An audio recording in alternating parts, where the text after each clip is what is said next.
Kumusta ka naman, kuya? Okay lang po. So far po, marami pong mga assignments at mga ano po, mga activities. Hmm. At ngayong ano po, Ganyan, ngayong para marinig Martes ka. po. Ng Martes po, ano po, kasama din.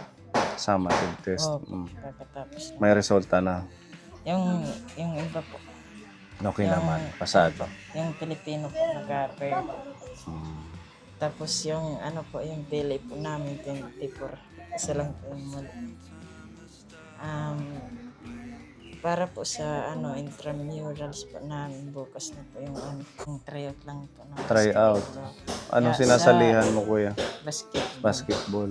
Yung intrams po namin sa 8 August 8 at 9. August 8. So, bukas po ng hapon yung ano po namin nung tryout.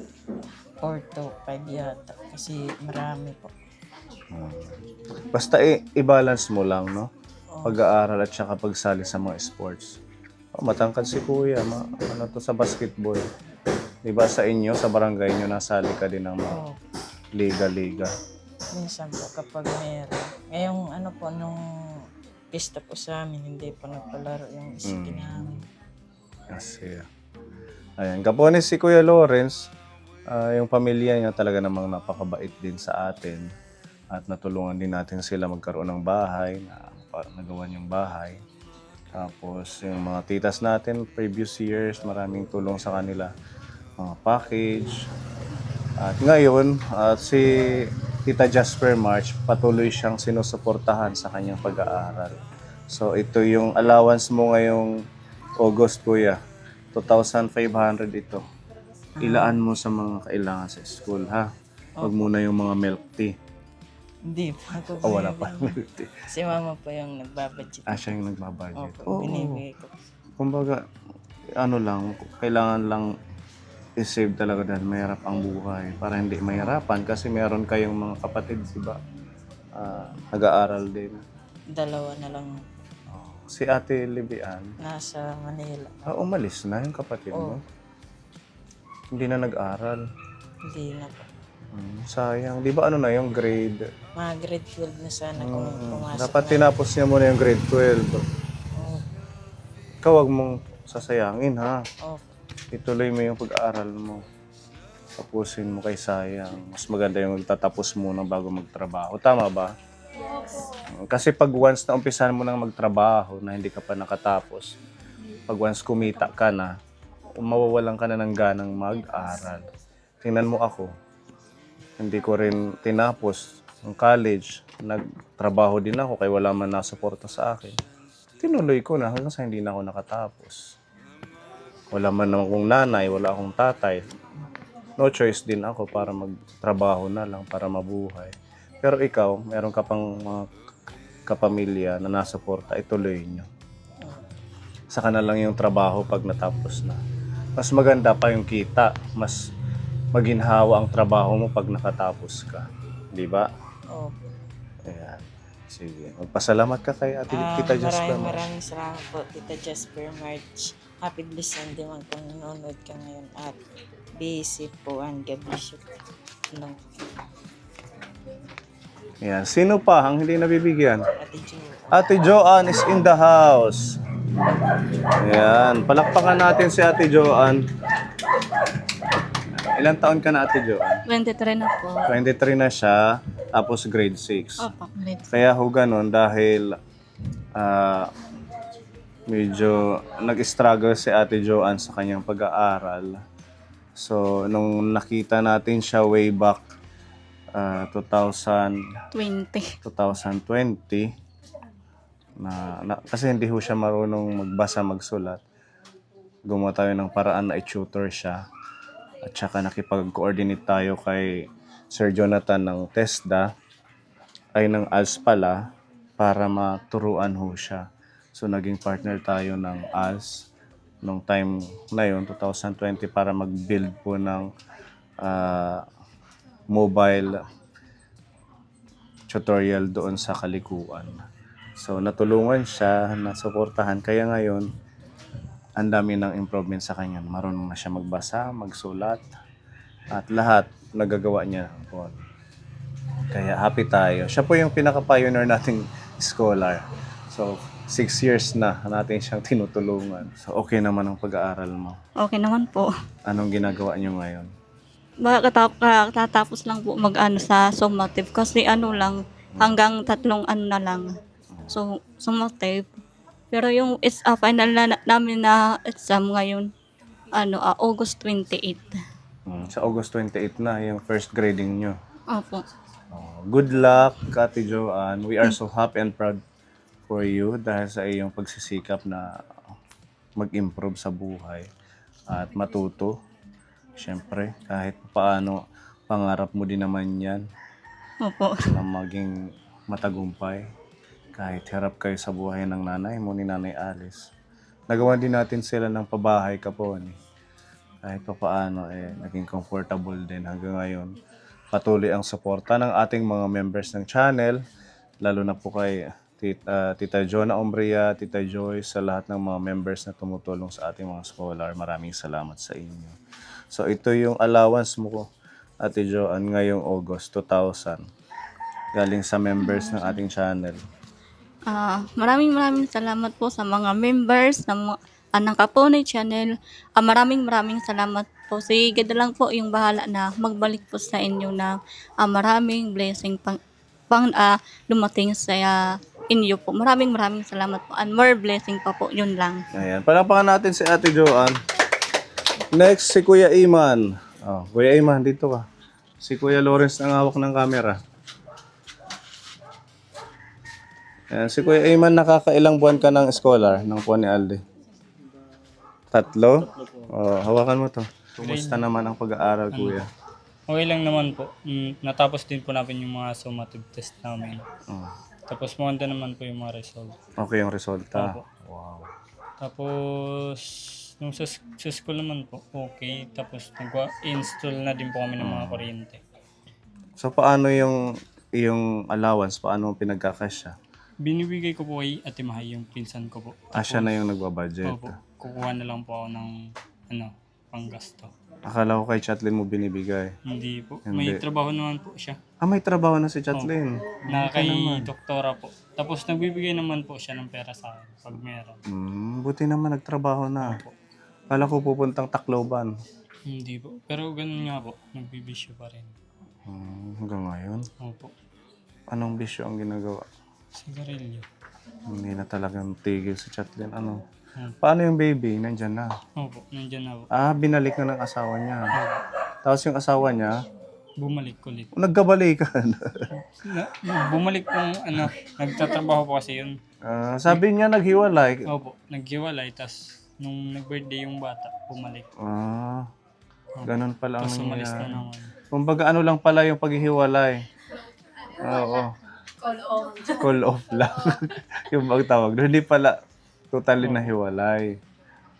Ano lang pala siya. Kumbaga nagpapalamig tapos pag okay na, balikan na naman. Ganun siguro yung mga bata. Kasi ang bata pa nila mag-asawa. Opo.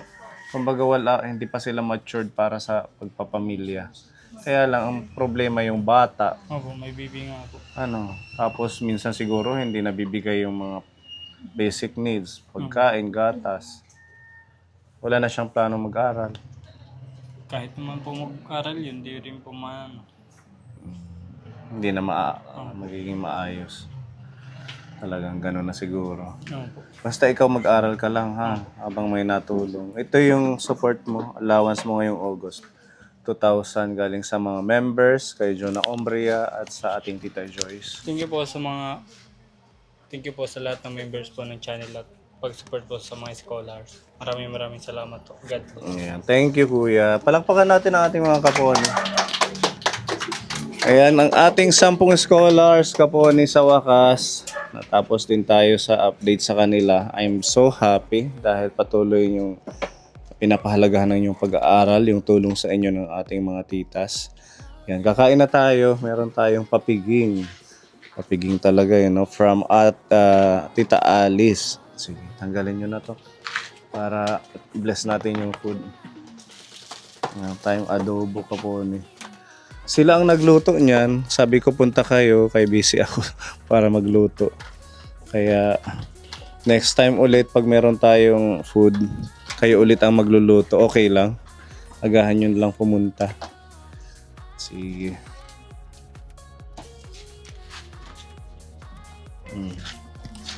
Dito na lang yung plato para magkasya.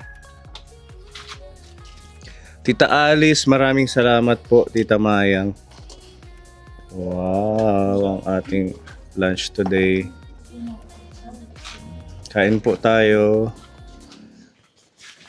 Praise the Lord, maraming salamat po Panginoon sa pagkain na ito. Panginoon Jesus, makabigay sa amin ng magandang pangangatawan, magandang buhay, Panginoon Jesus. Lord, maraming salamat po sa mga sponsor nga nagbigay nito, Panginoon Jesus. Patuloy mo po mo sila bigyan ng mahabang buhay, magandang kalusugan, Panginoon Jesus. Lalo na po sa kanilang mga trabaho, Panginoon Jesus. Lord, ikaw po, Panginoon Jesus, yung mag-bless po sa kanila, Panginoon. Ikaw po yung nakakakita sa araw-araw sa kanilang ginagawa, Panginoon Jesus. Lord, maraming salamat po sa biyayang ipinagkaloob niyo sa amin sa araw na ito, Panginoon Jesus. Maraming salamat po sa pangalan ni Jesus, in Jesus' mighty name. Amen. Okay. Sige, kain na tayo, kaponi. Kuha na kayo. Yan ang ating kinilaw. Adobo, pancit, chicken. Kain tayo.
Okay.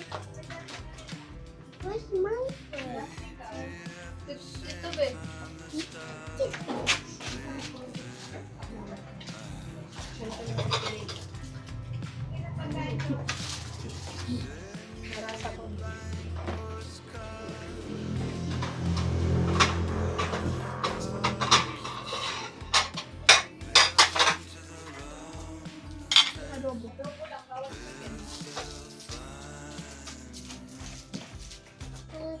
Ano yung sa pangitatos o Ano size? chicken? Tapos, pangitatos. Ganito, okay.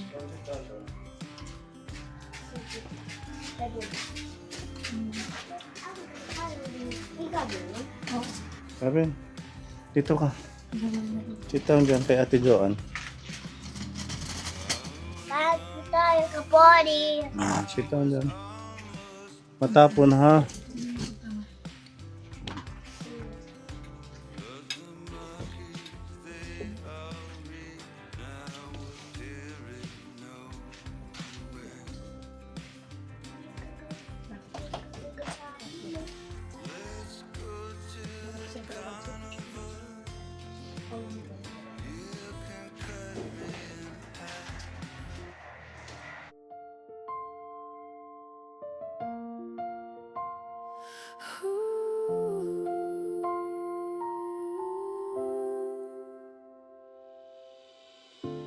Thank you, Lord, for this day so bright, for strength to work and guiding light, for every task, both big and small. You walked beside me through it all. Thank you for friends who lift me high, for family safe beneath your sky. We made it home in peace and grace. Your love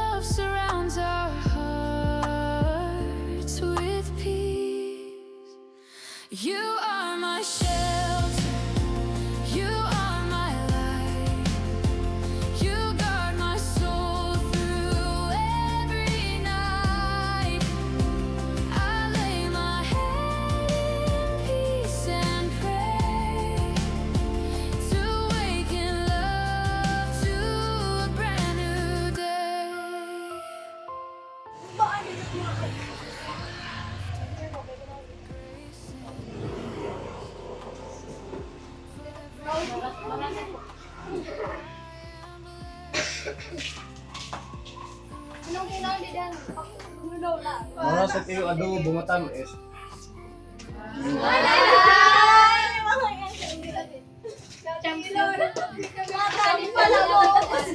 Natarin siya ng kanina. Yung naginipin kanina. Asin, direct adobo, dalawang pansin asin. Kain tayo kapon. Dito si Kuya Jeffrey. Naayos na yung ating dingding kay pinapinturahan ko. Ay, isang lalo no ilan.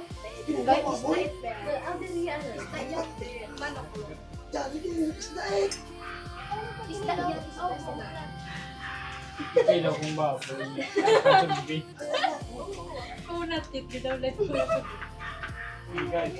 Guys, maraming salamat sa pagpunta ninyo. See you again on our next update sa susunod na buwan. Katapusan nitong August. Okay? Pag hindi sumakto ng katapusan, isang first week or mga ilang days ng sunod na buwan tayo nag-update. Yan muli, salamat sa mga sponsors natin na patuloy pong sumusuporta para sa ating mga scholars. Thank you dahil kahit papaano nakakatulong tayo sa kanila sa pag-aaral nila. And magkakaroon tayo ng community feeding outreach program. Gagawa tayo ng paraan na magkaroon tayo ng pondo. Hopefully, kailan ba yung sem break?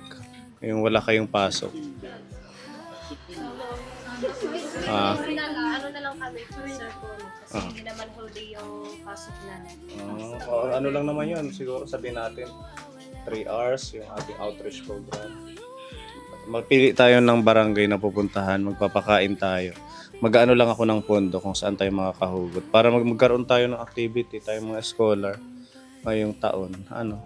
Kahit isang beses lang. Mag-update na lang ako sa ating group chat. Okay? Thank you po sa mga sponsor! Ayan, God bless po mga kapone. See you again. Salamat sa inyo.